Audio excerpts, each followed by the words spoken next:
ঈদের নামাজে আমরা খুতবা পরে পড়ি, নামাজ আগে পড়ি। জুমার নামাজে আমরা খুতবা আগে পড়ি, নামাজ পরে পড়ি। কারণটা কি?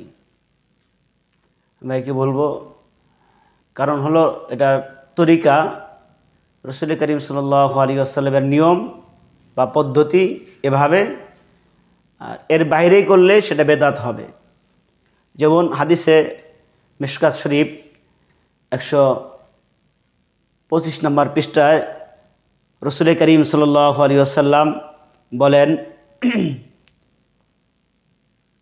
যে রাসূল করিম সাল্লাল্লাহু আলাইহি ওয়াসাল্লাম নামাজ আদায় করেছেন বিগয়রে আযান ও বিগয়রে ইকামত, বিগয়রে আযানিন ওয়ালা ইকামাতিন। ইবনে ওমর রাদিয়াল্লাহু থেকে বর্ণিত, রাসূল করিম সাল্লাল্লাহু আলাইহি ওয়াসাল্লাম বলেন, ও আবু বকর ওমর ইউসাল্লুনা আল ঈদাইন ক্বাবলা আল খুতবাহ।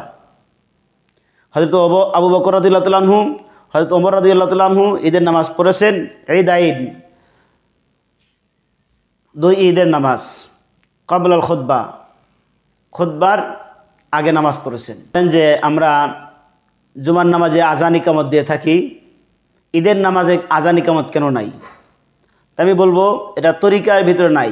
রাসূল করিম সাল্লাল্লাহু আলাইহি ওয়াসাল্লাম এরকমভাবে নামাজ পড়ালেন। সুহেল ইবনে আব্বাসকে প্রশ্ন করা হয়েছিল যে আপনি কি রাসূলের সাথে ঈদের নামাজ পড়েছেন? তিনি বললেন নাম। খরাজা রাসূলুল্লাহ সাল্লাল্লাহু আলাইহি ওয়াসাল্লাম ফাসাল্লা সুম্মা খাতাবা ওয়ালাম ইয়াজকুর আযানান ওয়ালা ইকামাতান।